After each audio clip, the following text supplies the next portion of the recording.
Assalamualaikum warahmatullahi wabarakatuh. Sahabat yang dirahmati Allah, siapa yang tidak mengenal Nabi Ibrahim? Nabi Ibrahim alaihissalam adalah nabi ke-6 dari 25 nabi dan rasul yang diutus Allah Subhanahu wa Ta'ala ke muka bumi. Secara silsilah, Nabi Ibrahim adalah Ibrahim bin Azar, bin Tahur, bin Sarus, bin Ra'uf, bin Falis, bin Tabir, bin Soleh, bin Arfaksad, bin Syam, bin Nuh. Beliau dilahirkan pada tahun 2295 sebelum Masehi di negeri Mausul. Arti nama Ibrahim adalah sebagaimana yang tertuang dalam Taurat. Disebutkan bahwa Nabi Ibrahim alaihissalam dikenal sebagai Abram, yang artinya ayah yang luhur.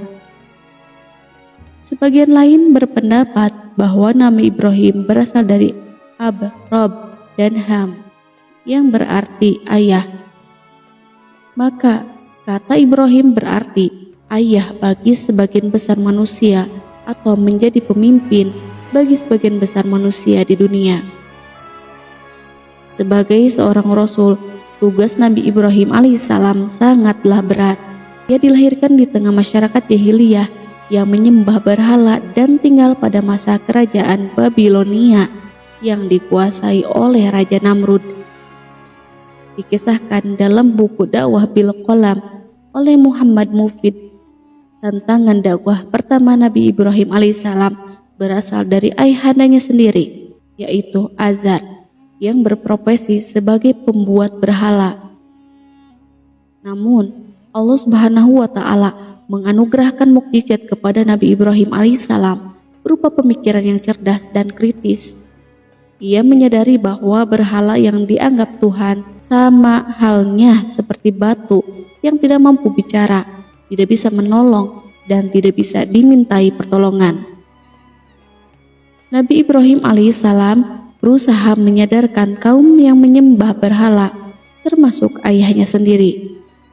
Namun ayahnya menolak dakwah yang ia sampaikan, sedangkan kaumnya pun sangat keras kepala. Tapi sebelum lanjut, jangan lupa klik subscribe, like, dan komen untuk mendukung channel ini agar terus menyiarkan siar Islam. Bismillahirrahmanirrahim. Nabi Ibrahim memiliki sifat yang jujur dan pemberani. Hal itu bisa dilihat dari kisahnya yang berdakwah kepada Raja Namrud yang terkenal otoriter.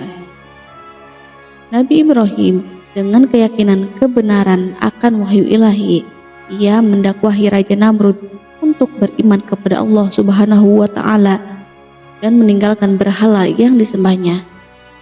Diceritakan dalam Qasasul Anbiya karya Ibnu Katsir, kaum penyembah berhala kala itu memiliki tradisi hari raya yang diperingati setiap tahun, dan mereka berbondong-bondong menuju pusat kota untuk merayakannya. Saat itu ayah Nabi Ibrahim alaihissalam mengajaknya, tetapi ia menolaknya seraya berkata, "Sesungguhnya aku sakit." Quran Surat As-Saffat ayat 89. Nabi Ibrahim mengemukakan alasan tersebut agar ia dapat melenyapkan kebatilan kaumnya yang menyembah berhala. Ketika mereka pergi ke tempat pesta hari raya, Nabi Ibrahim alaihissalam pergi secara diam-diam menuju berhala-berhala mereka dan menghancurkannya menggunakan kapak dan martil besar miliknya. Penghancuran berhala itu terdapat dalam Al-Quran. Dia, Ibrahim, lalu menjadikan mereka berhala-berhala itu hancur berkeping-keping, kecuali satu patung yang terbesar milik mereka, agar mereka kembali untuk bertanya kepadanya. Quran Surat Al-Anbiya ayat 58. Setelah melihat semua berhala-berhalanya hancur, Raja Namrud memerintahkan prajuritnya untuk menangkap pelaku perusakan tersebut.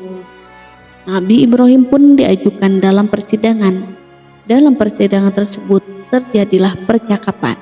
Percakapan tersebut terdapat dalam Al-Quran. Mereka bertanya, "Apakah engkau melakukan perbuatan ini terhadap Tuhan-Tuhan kami, wahai Ibrahim?" Quran Surat Al-Anbiya ayat 62. Nabi Ibrahim pun tidak menjawab iya atau tidak, tapi mengatakan bahwa salah satu dari patung itulah yang melakukannya. Ia Ibrahim menjawab, sebenarnya patung besar ini yang melakukannya.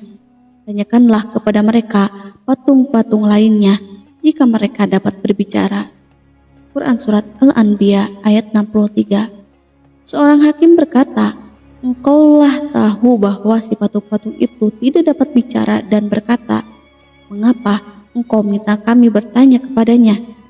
Pertanyaan ini adalah pertanyaan yang sudah ditunggu-tunggu oleh Nabi Ibrahim, karena jawabannya akan memperlihatkan kebatilan yang selama ini mereka lakukan.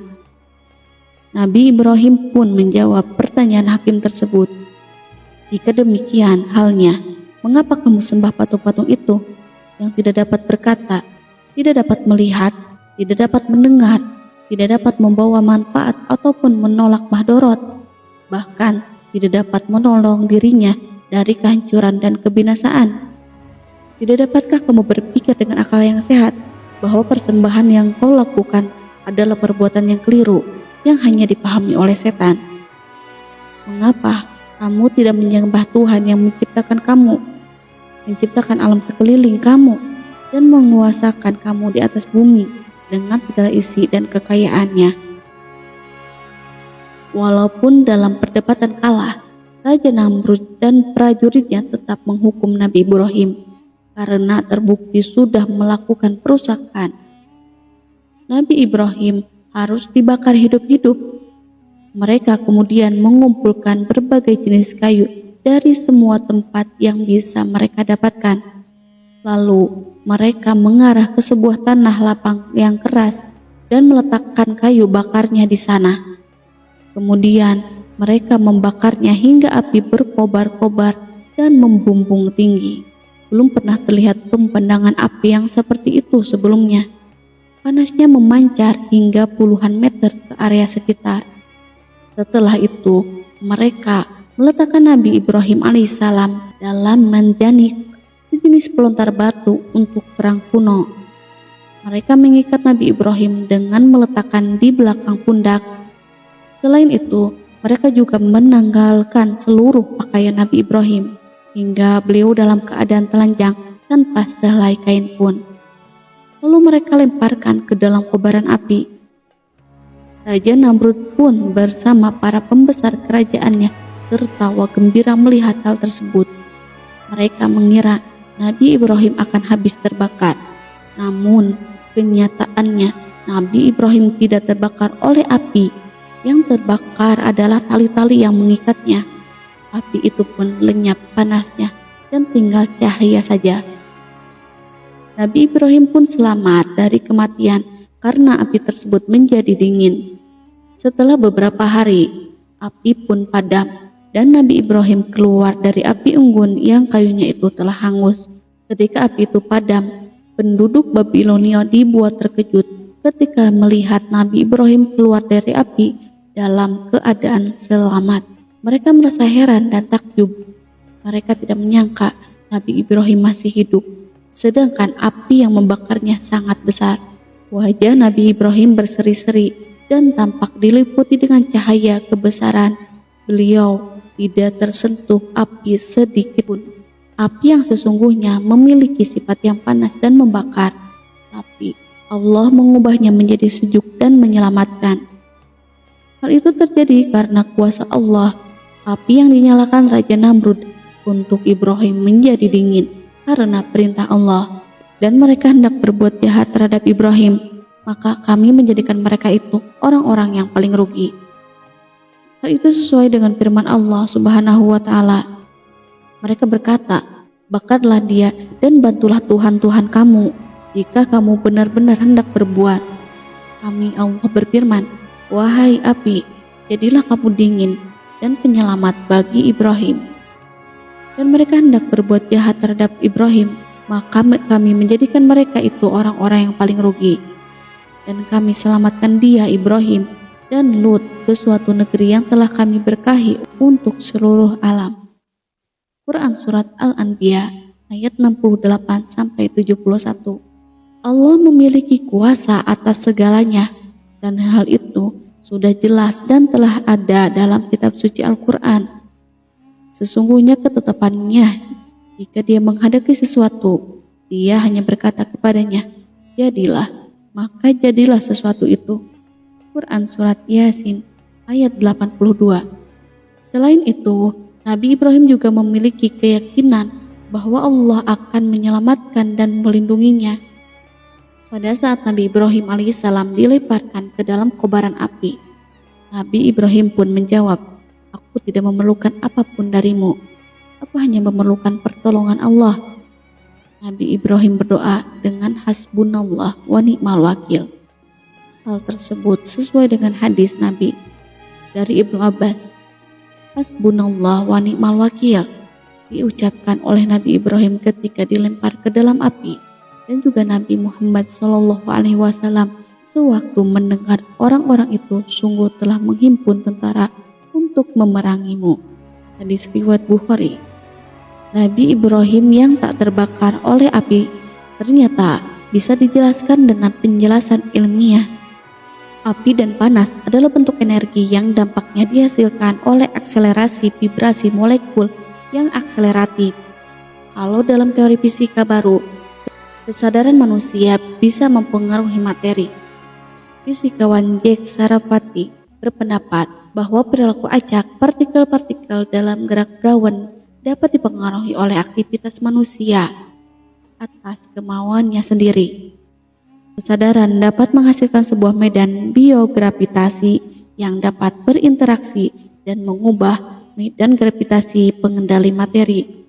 Berkaitan dengan kasus Nabi Ibrahim, kesadaran akan keyakinan bahwa Allah akan melindunginya yang mengintervensi vibrasi molekul-molekul akselerasi dan menahan proses nyala api yang normal. Dilansir dari Lembaga Seni Bela Diri Hikmatul Iman LSB-HDI meyakini mukjizat para nabi adalah bentuk sempurna tenaga dalam. Seperti dalam kasus Nabi Ibrahim, setiap tubuh manusia memiliki potensi dingin dan hawa panas. Menurut artikel dari Murid HI ini, mukjizat Nabi Ibrahim yang tidak terbakar api adalah jenis tenaga dalam hawa dingin. Maka dalam tubuh beliau mengeluarkan energi dingin yang sangat besar untuk melawan energi panas dari api, sehingga terbentuklah perisai energi dingin. Materi pada Nabi Ibrahim dilapisi energi dingin melawan energi panas, maka energi yang terkuatlah yang akan menang, atau minimal kuantitas atau besarnya sama. Terjadi keseimbangan gesekan energi dengan energi yang berlawanan biasanya memunculkan cahaya putih. Dalam hal ini, energi tubuh yang keluar dari tubuh Nabi Ibrahim membentuk perisai energi dingin untuk melindungi pengaruh panasnya api. Dalam dunia persilatan ini disebut hawa dingin.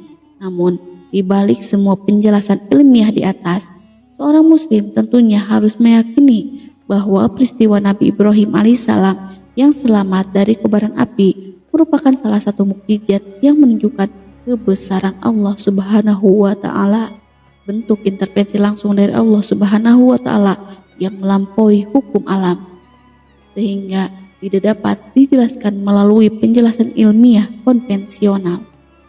Beberapa upaya telah dilakukan untuk mencari penjelasan ilmiah mengenai peristiwa ini. Namun, banyak ulama cendekiawan berpendapat bahwa mukjizat seperti ini berada di luar jangkauan penjelasan ilmiah dan harus diterima sebagai tanda kebesaran Allah Subhanahu wa Ta'ala. Sebagai contoh, dalam sebuah artikel disebutkan bahwa tidak terbakarnya Nabi Ibrahim alaihissalam dalam api tidak bertentangan dengan hukum kausalitas, karena mukjizat merupakan intervensi langsung dari Allah yang melampaui hukum alam. Dengan demikian, peristiwa ini adalah mukjizat yang menunjukkan kuasa Allah Subhanahu wa Ta'ala dan tidak selalu memerlukan penjelasan ilmiah. Dari kisah Nabi Ibrahim, tentunya banyak sekali hikmah yang bisa kita ambil. Yang pertama adalah tentang keyakinan kepada Allah yang mendatangkan pertolongan. Keyakinan terhadap Allah bahwa Ia adalah Maha Penolong hambanya saat tak ada satu solusi pun akhirnya mendatangkan pertolongannya. Allah tidak akan menyanyiakan hambanya yang berjuang menegakkan kebenaran dan jalan agamanya. Yang kedua, mengenai pertolongan yang sempurna dari Allah. Allah memerintahkan kepada api agar menjadi dingin dan keselamatan terhadap Nabi Ibrahim. Perintah tersebut dinamai Amar Takwini atau perintah perwujudan. Sehingga dengan demikian Allah mencabut potensi panas dan menjadikan potensi dingin. Tetapi dingin jika melampaui batas akan membahayakan.